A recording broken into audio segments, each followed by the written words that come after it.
welcome to an idiot-proof episode of QI for a quite interesting look at intelligence. Joining us tonight are some of the biggest brains of Britain, the discerning David Mitchell,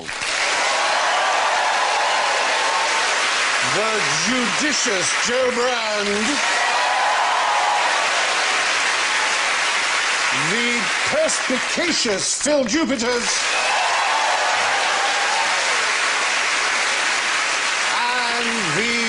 Alan Davies.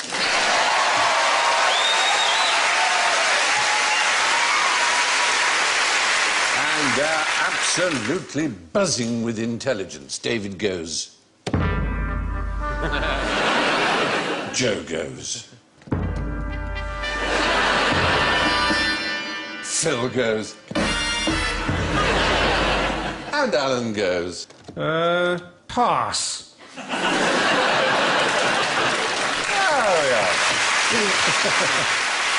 Anyway, don't forget your Nobody Knows jokers. Would you dream of forgetting them? Nobody knows. Yes, in this series there is one question to which nobody knows the answer. Right, question one is pretty challenging, right? And very much the kind of thing that gets discussed by academics in the finest universities, so you may want to make notes. How do you get a goose interested in volleyball? Joe. I like to reply with the question, how do you get anyone interested? I believe the removal of clothes is part of the... isn't That's it? Beach volleyball, though, isn't it? Yeah, no. Well, when I say in volleyball, really, I should be using an indefinite article. There's a great difference between a goose being interested in volleyball and a goose being interested in a volleyball. Ah, make one out of goose food. That would do. Oddly enough, you don't need to do that. If their natural egg is light blue and flecked with grey, scientists have found that you can make the eggs bigger and bigger and make them really bright blue with great big black polka dots, and they'll sit on those instead. In other words, there's no upper limit. It's about the shape and the colour, not the size. Yeah, it's a bit like us. We should eat enough food to keep ourselves alive, but we have no upper limit in the amount. We'll have another bar of chocolate and another one, and we end up looking like me. And we shouldn't. So is that why you're wearing the Cadbury's livery? Hoping for a freebie, as always. No, it is, evolutionarily speaking, the bigger the egg, the more likely it is to want to sit on it because it's more likely to be a healthy, larger chick. They'll be thrilled. This is going to be the most amazing Exactly, goose ever. that's the thing. And so you can literally go up inside, they'll sit on a volleyball, because that's a kind of flaw in nature, if you like. I have to say, we have to include ourselves in this, don't we? I mean, there are certain things we need, but we don't need in excess, like sugar and fat and sex, and yet we spend a lot of our time eating chocolates and doing things on the internet. Sounds like my perfect holiday, that does. It's brilliant, doesn't it? Sugar, fat and sex, yes, please. But we've got the awareness of that we do that. We at least have the awareness. The goose sitting on the volleyball isn't thinking, oh, this is a bit much. The world doesn't need giant geese. You're right. We have the extra curse of consciousness that we're fools. They're just fools without knowing it. It's called supernormal stimuli, and it seems to exist in a lot of species, actually. Yeah. Anyway, geese like their eggs, the bigger the better. And they just don't know where to stop, which may seem stupid, but name an intelligent bird. Yes. Me.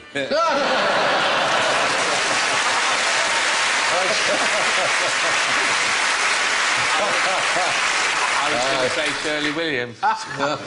She is much more intelligent Nonsense. than I am. I will I've got to definitely... big myself up. No, I've got a very low IQ. No one else will. I don't believe that for a second. It's 83. Oh, my God, you're barely human. I don't think there are any intelligent birds. Their brains are so incredibly tiny. Well... Like an owl, for example. I know this is a thing. 65% of their skull is the eyes. The brain is virtually nothing. Yes, you're right. It's very hard to judge intelligence in a bird. There are different ones. Can they count, is one, and certainly there are birds that can count. Cormorants can count to 8. You may say, no, hang on. It's because they're used by Chinese fishermen, and they will catch a fish and drop it on the boat, and then the eighth one, the eighth one they keep for themselves. 8. That's mine. Yes. Finished. It's 9.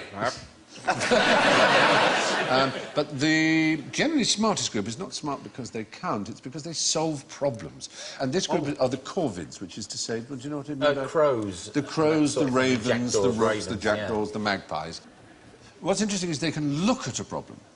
I've seen experiments where they've had, you know, a gate that's pulled up on a string which goes round a sort of pulley system, and they will look at it, and then they'll go straight to pull the right piece of string to raise the door. We've got film here, for example, of a crow, actually. This hasn't seen this hook at all, ever.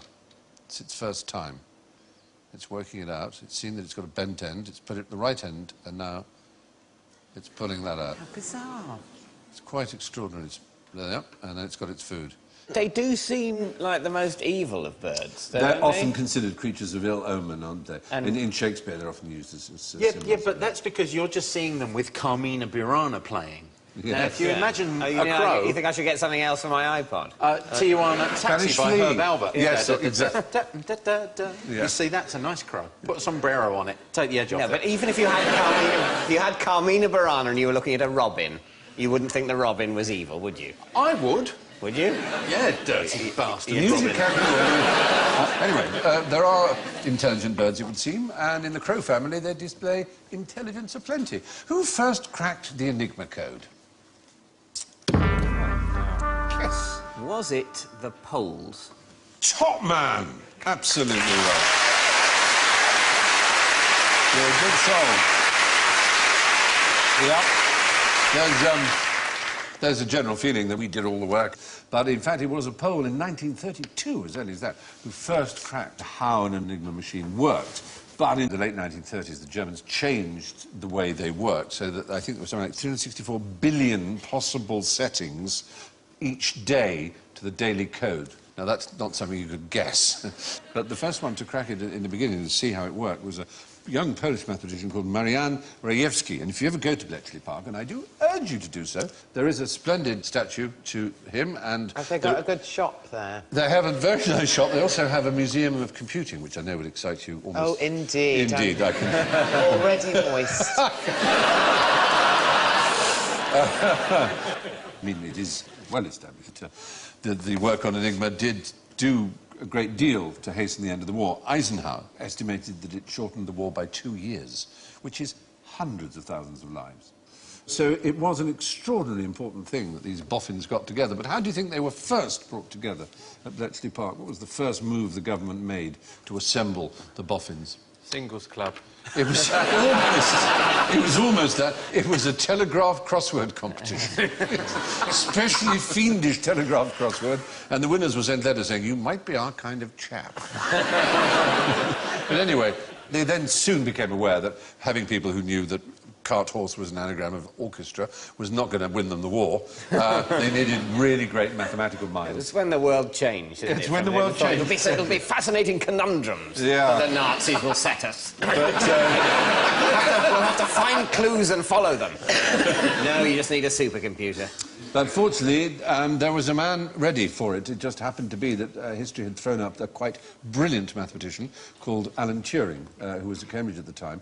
There he is. He's considered the father of computing, one of the truly great men of his time. And you may remember Gordon Brown making an impassioned but far too late apology on behalf of the British government for his terrible death. He was persecuted for his homosexuality and chemically castrated and then committed suicide by eating a poisoned apple. And there are many to this day who believe that Apple computers named their apple with the bite out of it in honour of Alan Turing, the father of computing. And I was in a position to ask one of the founders, Steve Jobs, and he said it isn't true, but God, we wish it were. It's just a coincidence, but they're very proud that people think it might be, because he was a simply extraordinary man. But the real fiendish thing was not Enigma, it was called Lorentz. And for Lorentz was used between German High Command and Hitler himself, basically. And Lorentz was unbelievably difficult. And for that, Turing and his team built what really was the world's first computer. It was called Colossus. And it was way ahead of its time. It was quite extraordinary. It was all a complete sort of national secret until Totally. very recently, wasn't it? Yeah. Or quite recently. Absolutely. There is Bletchley Park. And it is open to the public. I'm a big advocate for it, so I make no apology for banging its drum. It's a great place. It's an interesting choice that we took as a nation, though, you know, during the Second World War, which was an expensive experience for us and left us bankrupt. But out of it, we had basically invented the computer, and we decided to make it a secret. Yes. Rather than, in any sense, attempting to monetize it. Actually, we gave the secret of Colossus to the CIA. Oh, superb. Yeah. Oh, well. Yes. I know. That's an excellent move. It was. No one will be needing that. But there's a great memo, because there were a lot of people in the British government who thought, what are these people in faintly damp tweed with pipes and glasses doing, writing on bits of paper here? And there's quite a big budget. I mean, what are they doing? And Churchill had a look round, and the fellow explained to him what they were doing, and then there's a very famous memo in Churchill's hand that just says, give them what they want. Fantastic, that, isn't it? Well, can I just ask, and you may not be able to answer this, but what was the nature of the Enigma code? Was it mathematical or was Yes. I mean, don't ask me to give you the precise details. I'm really no expert. But it was a purely physical, mechanical device, but it had so many different rotors that had so many different angles and positions that there were hundreds of billions of permutations. It was our job was to intercept or work out what the code word of the day was, and then we could translate the messages. It was all very odd. But they were very lazy. It relied on Germans making mistakes by using the names of their dogs and things. So a lot of intelligence was gathered about the people in naval intelligence in particular, about what their dogs, their girlfriends, their addresses and things like that, because it's a bit like passwords, you know. I'm beginning to think that people will be able to hack into my John Lewis account now. Not named after your It's dog, ironic. surely. They invented a computer and finished the war early, but the cyber war being waged by China will be the death of all of us. Yeah, there is some... You know, the worry about it is... I mean, I was speaking to a man at Los Alamos, which is where they developed the nuclear bomb, and obviously the science now goes in other directions. They said they had something like 1 million attacks an hour on their sort of cyber front-end security. And I said, well, hackers? And they said, no, nations. Well, let's be honest, one nation. And I was interviewing him on camera, and I said, would it rhyme with Biner? And he said it might well do. And I said, that's how many times they're battering on the doors of your security. Well, they must do. They've got thousands of computers. Absolutely, they're just slave... Trying to work it out 24 hours a day. And presumably we're attempting in our own befuddled way to do the same. If we've got a ZX80 on it 24/7. Except when Wimbledon's on. Yeah, we've got a pro that can get a tiny bucket out of a Perspex tube. Take that, China. Now, how long does the perfect job interview last? Yes, Joe. How long does a blowjob take?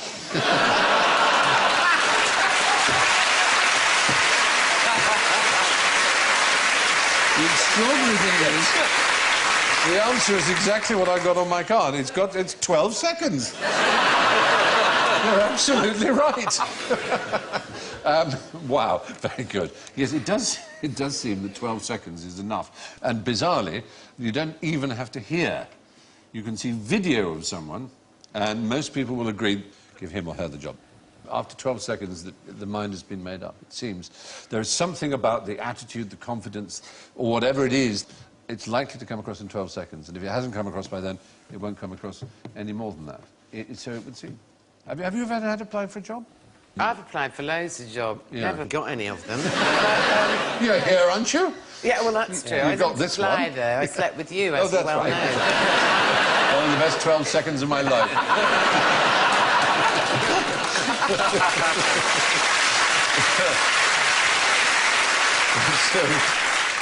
Yeah, I've applied for loads of jobs and not got a lot of them. But, I mean, so much, I think, is to do with appearance, isn't it, as well? And as a fat person, you are pretty swiftly written off if there's a thin person in the offing. Yeah. Because that sort of thing makes a really big difference, I think. It's true, but it's unspoken, and they would never dare admit it, would they? That's the problem. Well, they told me a few times. They have to employ you, but they've got a thin person. I understand. What about you, Alan? What have you done before you went to comedy? I never wanted to have a job. Really? In the event of an interview, wear flip-flops. That's You brilliant. will never be employed. When you go in, put your feet up on the desk, and they'll get the next person. I think that's fair. Yeah, well, we have here a list of job interview questions that you shouldn't ask if you're on this side of the table, as it were, if we're the interviewing panel. You're not supposed to ask, are you a smoker? I don't know why. Are you originally from the UK? From the UK? Is a no. Yeah, but if you're interviewing for a cowboy, that's... I was going to say, it's not OK to say, are you originally from the UK, and I just screwed it up. Do you have children who will need to be looked after? You shouldn't ask. In the event of a fire, will you stop working? Do you plan to have children in future? You're not supposed to ask. And then, what are your weaknesses, is a common question, given no. The temptation, of course, is to attempt to subvert it by naming a weakness which is actually a strength. Oh, my trouble is I'm just a terrible perfectionist. You know, I just can't stop working at things until they're completely perfect. I'm so punctual. Yes. Well, my problem is I'm really nice. I think I'm too nice, you know. And that is transparent, so don't do that. So you're supposed to say one that is kind of not terrible. Like, I tend to get bogged down in details, but I'm making a real effort about that. That sort of I'm thing. a terrible thief. I love other people's stuff. I also can't concentrate. Oh, look, there's a squirrel. What are your weaknesses? Heroin and masturbating, not necessarily in that order. What are your strengths? No, here's another one. Don't say... Odour. I've got a powerful odour. It only gets stronger as the day goes on. You're still wearing your I don't want a bloody job hat, aren't you? These feet stink by 4 o'clock. Apparently, don't say I work well without supervision, which may seem good, but it sounds I resent management, is what you're saying. So say, I work equally well with or without supervision. I relish working in a team. Yes. Ooh, vomit word, isn't it? Don't say I'm confident, outgoing and natural leader. That sort of suggests I'm a reincarnation of Adolf Hitler. You better answer, I have good interpersonal skills. That's what it says here. If I met someone who said they had good interpersonal skills, I would take a rusty knife and I would just do that in their stomach until they bled to the death. sentence, I have good interpersonal skills, it's kind of proof that you don't Exactly. have them. You immediately annoyed the person you're talking to. Howard saying, I'm comfortable taking instructions from idiots like you. There are weird things, like the person interviewing might just fall asleep. And apparently the smart thing to do is to leave a note saying, I enjoyed meeting you. Is it? No, yeah, but I no, would but say that's an incredibly unassertive thing to do. I agree. I just said, wake up, you lazy sod. This is my life we're talking about. So you mustn't lick their face. No, that would be good, yeah. Well, imagine them waking up and you're there, just with your tongue on their nose. See, I had a job in the civil service, loved that, for about 6 months, and they asked me completely the wrong question at interview, because if they'd said to me, are you likely in 3 months' time to get pissed in the club bar, go back to your desk, fall asleep, and then fall off your chair, I could have said yes, and they could have not given me the job, you see, but that was eventually what happened, and I got sacked, so... So they stupidly didn't have a question for that? They had the wrong Then question. no one but themselves to blame. No, absolutely. Apparently they sometimes also ask questions like, you know, how many piano tuners are there in the UK? I don't know, What? It's supposed to test your initiative or your wit or something, and you give an answer, I don't know. Will you be taking advantage of bringing your kestrel to work Thursday? That's all. The whole thing sounds horrible, the world of job interviews. I don't know. The thing that seems unfair to me is the number of people who are expected to pretend they care about jobs they don't care about. You should be allowed to say, look, I'm fulfilling my contract. You can't put in the contract, also you have to seem like you give a shit. I think that's expecting too much. Yeah. That's why I really like the fact that we live in a country with such poor customer service. I've got respect for that. You know, okay, this is a horrible train, you're tearing tickets, of course you're in an awful mood. Now that you've put it like that, I shall feel better about it. You're right.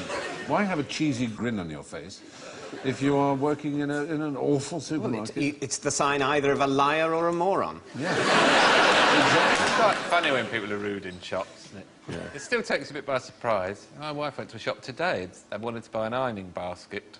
An ironing basket? I've never heard of such a thing. I have no idea we would find something like that. As far as I'm concerned, you've just put two words next to each other in a mad way. Me and my mates would deliberately go to a Chinese restaurant in Wardour Street because they were so foul to you. And the best ever time we went there, we were actually moved mid-meal to a different floor of the restaurant. You go upstairs now. You go upstairs now. This table booked. I'm in the middle of my dinner. Oh, you go upstairs. Army of waiters moved our meal completely upstairs. I was pissing myself. Fantastic. Well, the fact is, job interviews only need to last 12 seconds, it seems. Of course, it helps to believe in yourself as well. How do you know if you're incompetent? Is it because you did very badly at your last job, which involved organising a piss-up in a brewery? You'd think that would be a hint, wouldn't you? No, there is a thing called the Dunning-Kruger effect, which is that if you're incompetent, you don't know it, because the thing that makes you incompetent means you don't realise what the competent thing is. So let's imagine you've got a rather mediocre doctor who hasn't diagnosed something that a smarter doctor would have done. The incompetent doctor doesn't know he's incompetent because he doesn't know what it is that he hasn't done. Do you see what I mean? Doesn't he realise that when the patient dies, though? Patients die anyway. It's only if some really smart doctor said, didn't you ask him if he had this? Then they go, oops. But the fact is they don't know they're incompetent. That's sort of what makes you incompetent. The fact is we don't know what we don't know. So you're saying you can tell if you're incompetent if you're happy? Basically. Right. Basically, that's right. There are incompetent people who I think you feel must know that they're incompetent. There were a couple of thieves in America, you'd be surprised to know, who disguised themselves thusly using magic markers. They thought they'd get away with that. That was in Iowa. There's a look of realisation in their eyes. Oh, right. And yes, we now realise this wouldn't have been sufficient. Yes. In 1994, a 31-year-old plumber and part-time terrorist called Idsalid al-Jahalin entered the cinema Zalwa in Al-Zarqa in Jordan with a bomb. He was showing X-rated films, which he disapproved. So he planted his bomb under a seat, but then carried away watching the film. And it exploded and took away both his legs. The bomb? Yes. Thank God. Isn't that excellent news? Anyway. Very strange. Now, would you like to see an ingenious interlude? I've been trying in this series to get better at these little chemistry experiments. They're always my favourite bits. They are fun. This is a speaker, as you can see. And this is corn flour mixed with water, such as you would buy in any high street corn flour shop or supermarket. Used as a thickening agent for... It's not green, though. No, we've made it green to make it stand out more. It has a particular property, this. It's a non-Newtonian fluid. It's very peculiar. What I'm going to do is I'm going to pour it here. Gloopy, I think is the word there. And unlike most liquids, which change their viscosity according to their temperature, these change their viscosity according to pressure, action on them. And we hope that a little bit of sound, played by Ben, our sound man now, is going to cause... Hello. As you see, it's beginning to vibrate. But as it gets louder, the effect will get more, I hope, extraordinary. Oh, it's a wonderful feeling. I might be able to just give it a little bit of a tickle with a spoon. Oh, there we go. There you are. See it there. If you keep... Whoops, the whole stay... And you start to get, basically, little morphs making love with each other. Oh, there you go. You have just screwed every stereo of every QI viewer. Isn't that creepy? Yeah. Margaret, get the corn It's flour. like little wavy green people. And they're all writhing and making love and it's kind of like... Yeah, that's what You're say. adding back. Yeah, well, it I looks think like... they're being burned alive. Some of them are waving. Help me, I'm drowning! Isn't it extraordinary? And all of that is water and corn flour. It's quite amazing. What? Yeah, it's the actual action, it's the vibration, it's the physical effect that changes the viscosity. And they will Let's carry all on. gather round. They climb out. It actually looks as if they're trying to climb out, doesn't it? Yes.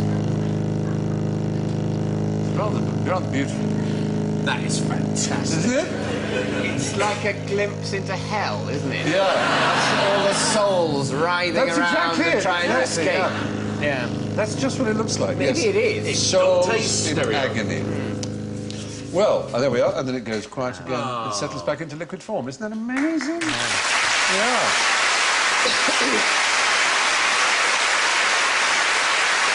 Well, I've got cling film, but they've not furnished me with a wet wipe. Oh, look at the look on it. Yes. Would you like a tissue? Anyway, I was at work tonight and I've got green thank gunk you. all over my purple suit. Yeah. I look like Jack Nicholson. Anyway. Oh, there we are.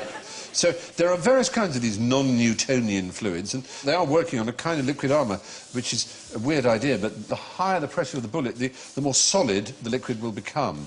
How am I only seeing this for the first time I know. tonight? Isn't it exciting? Why isn't every time I go around someone's house they playing dub reggae and getting the cornflower out? I know. We know what to do next time. Now, what is this robot designed to do? Right, yes. To overthrow the puny humans? That's what most robots are I designed to think do, of course. It's for hanging a jacket on. Well, it's sort of... This is actually an iron shirt robot. It irons your shirt. You put on a shirt and it sort of puffs up and irons it. Gets rid of its creases. It might be a replacement husband because it's just sitting there doing fuck all. You know. That would be a good job. The fact is, you know, there was so much promise for robots and a lot of artificial intelligence research. And the fact is... Sorry, is it just this atmosphere? Are you thirsty? I could do with it. Can we have a drink? Thank you. I've got a friend here who's going to give me a It's drink. not like Yo Sushi, is it? No, no. Here we are.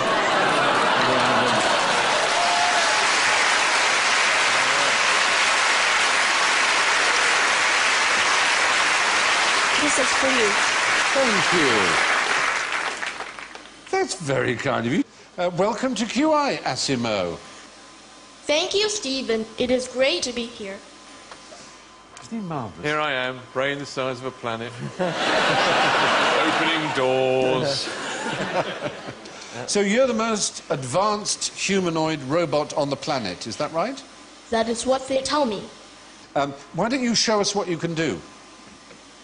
I would love to. Is he going to kill me? Honestly, I promise you, you are going to be impressed. I mean, this is... but when it's this movement that is so simple to us, you know, they can do calculations we could never dream of doing, any computer, but this movement he's doing, he's going to go down a step, right? Give him time. He falls There over, goes. that's 20 million quid up the swan, isn't it?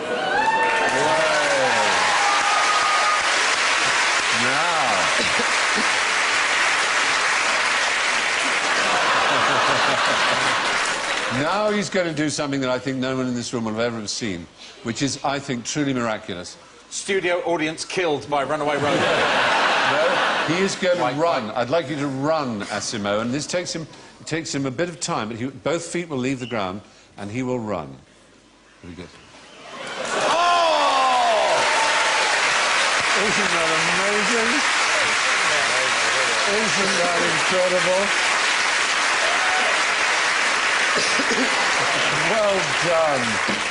Well done, Asimo. I think it's only fair that you get some points. Thanks, but what I would really like is a dance with Joe. I think that can be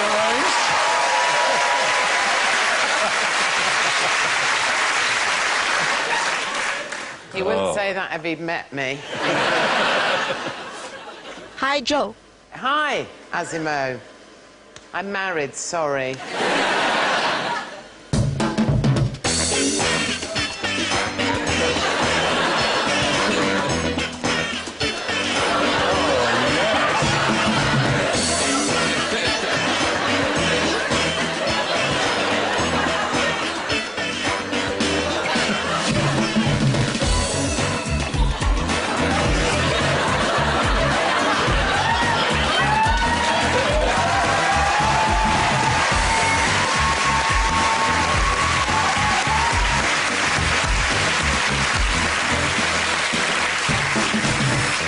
Well done, everybody. Oh, and he's bowing.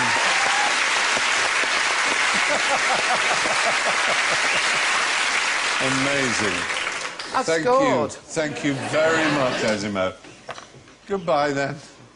What's the battery life on one of these?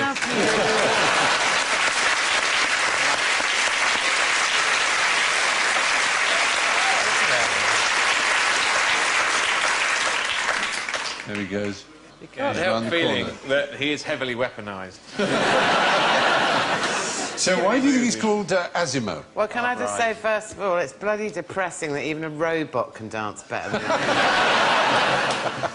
I presume it's an acronym, is it? Or something? No, Asimo? Is it a tribute to Isaac Asimov? Well, no, that's what a lot of people assume. In fact, it's a coincidence. It comes from the Japanese. Asi means feet, and mo is short for movement. It's big. They're most proud, as you can see why, of his extraordinary ability. I mean, the amount of technology that goes into getting a machine that can walk bipedally like that and run. We saw him run. I mean, we're quite at that something. stage now, which is actually amazing to watch. But how far are we now from Mechagodzilla?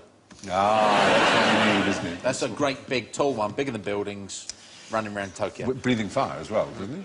I don't know that Mechagodzilla breathed fire as doesn't much he? as had missiles in his fists. Oh, yes. Well, it's got to be one or the other. Anyway. I'm not absolutely sure about the voice, though, because It to was- me it sounds a bit like Michael Jackson, which is a bit chilling. Yeah, I know what you mean. And a strange way, it'd be more reassuring if it was a mechanical voice. Sort of... Like a more sort of, hello, Joe, you want to dance? Something like that.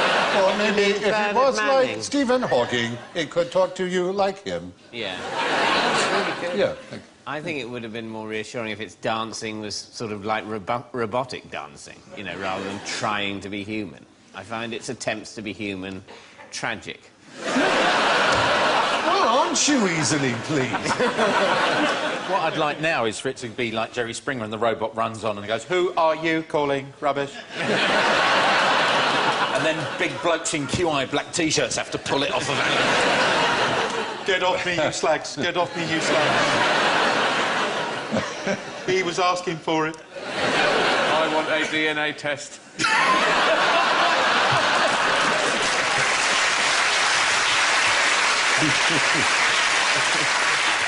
At the moment, he can recognise people, objects and gestures. Obviously, has cameras in there. He can calculate distances and the direction of movement of several objects and create flexible routes to a destination. He can also hear and speak to a certain extent, as we heard. He can currently understand about 50 different calls and greetings, as well as 30 different commands, and can react to them accordingly. There's a long way to go, but nonetheless, I was bloody impressed, and so we say thank you very much to Asimo and his handlers. Thank you.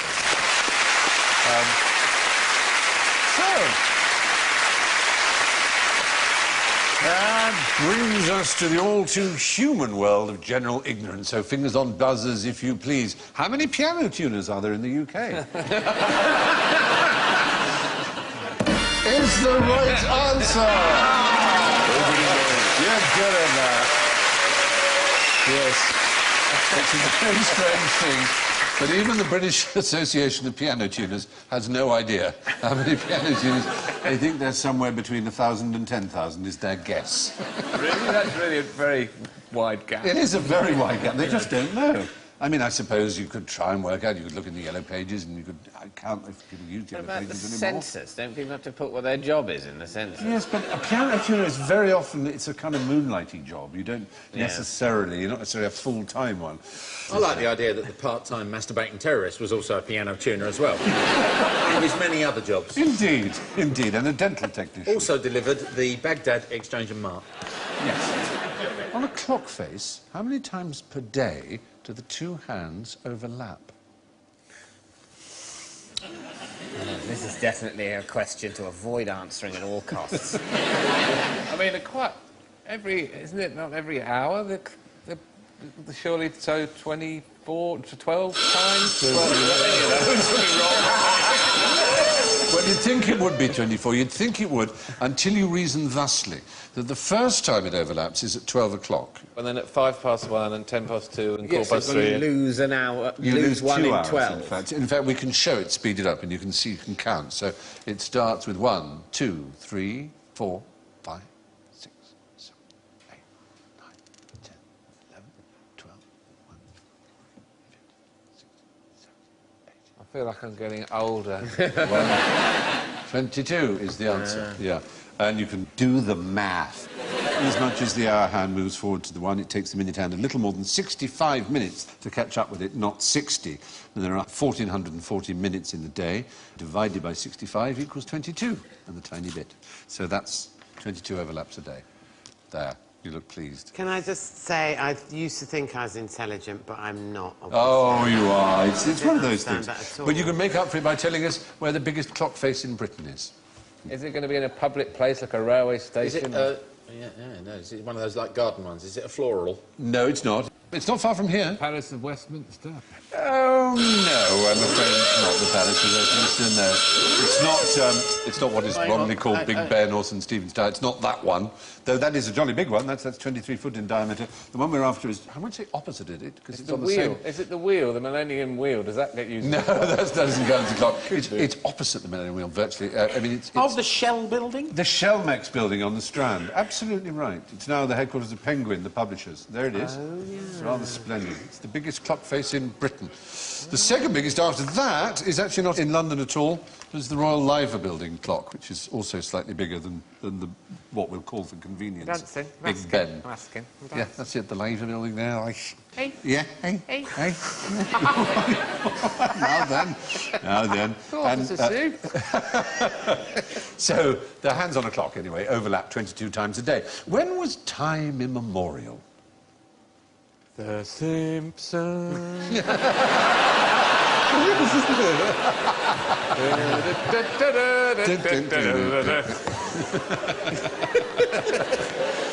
The time before the Simpsons started. Yes, I suppose that we can.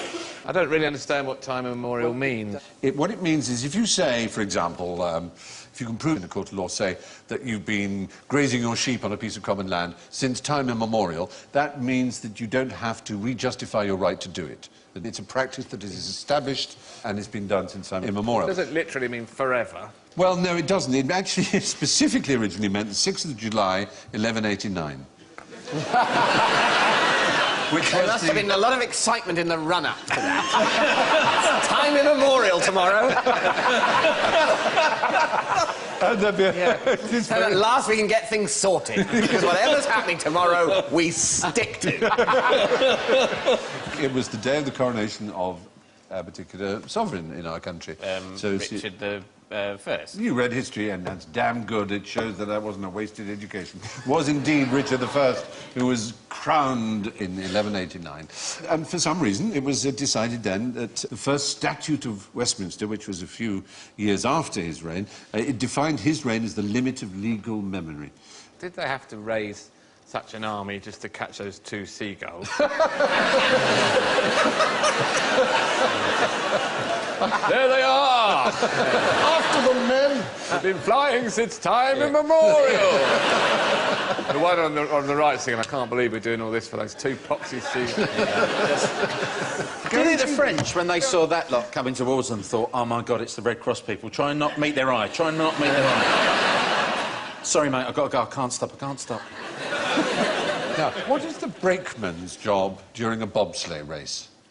Oh, he puts the brakes on. Oh, now, Joe, you know better than that. I was just trying to move us on. No, he's the last one to jump on. He's the one who gives it the biggest impulse. He's the strongest, usually. He's the one who gets it really accelerating. You're not allowed to brake during the race, because you can really ruin the smooth surface of the ice. There are other versions that are done on bobsleigh courses. There's luging. What does luging involve? Going down on a tea tray. Yeah, that's right. And in which direction, as it were? First. Feet first is luging. And then what's the other one where you're head first? Suicide. Yeah, you'd think. The Cresta Run is a skeleton, which is where you're head first and you slide down at incredible speed. And there was a time in the late 19th century when the fastest humans on the planet were people who did the Cresta Run. There was no... until the invention of the aeroplane. But I've got a supplementary question which might help you get some points again. Can you remember which Caribbean country surprisingly came 29th in the 88? Yes. Jamaica. Oh, dear. No, I'm afraid Jamaica came 30th. The surprising thing is there was another Caribbean country about which they didn't make a film. The film, as you see, there's John Candy, was was Cool Runnings, a fine, fine film. But for some reason, they decided that the heroic achievement of the Dutch Lesser Antilles team was not worthy of a film. It just wasn't as cool as Jamaica. They don't have a Bob Marley figure, I suppose. But also, they've not got a catchy name for their country. It's confusing because it's got the nationality of a different country in it. And it's lesser? Yeah. I mean, Dutch Lesser Antilles. In fact, bizarrely, you should say that because it no longer exists. The Netherlands Antilles went their separate ways, and it ceased to exist in 2010. And its national anthem, while it did exist, was called Anthem Without a Title. Because the title of our country is so poor, we can't trust ourselves to think of another one. We'd probably call it French Song or something. Oh, it's terribly sad. Anyway, yeah, so that was the story of the Dutch Lesser Antilles and their famous bobsleigh team that came 29th in the '88 Winter Olympics. That brings us to the end of this QI IQ test. So hand in your papers and I'll tally up the scores, and oh my goodness me. Well, it's very exciting, actually. Top of the class, with 4 points, is David Mitchell.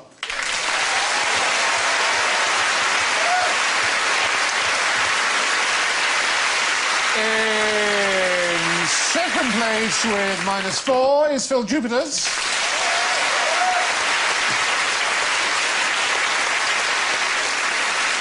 And in third place, with -8, is Joe Brand.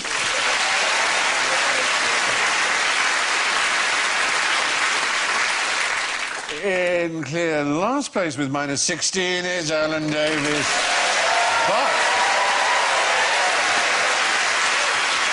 But the clear winner this week with an extraordinary 32 points is the magnificent Asimo!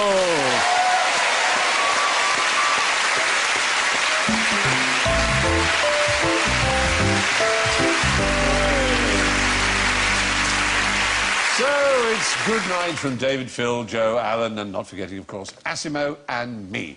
And there's just time for some breaking news. I want to share with you the cover story of a recent National Geographic magazine, which is about the recreation by archaeologists at Göbekli Tepe in Turkey. It's the oldest temple in the world. In fact, some people think it's the oldest building in the world that isn't a shed or a hut. It's 11,600 years old. What excites me is that it looks like this. Does it remind you of anything? Good night. On that bombshell, good night.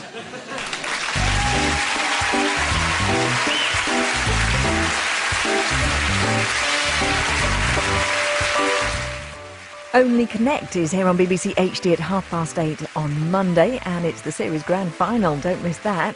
Next tonight, though, there's drama coming up with Pan Am.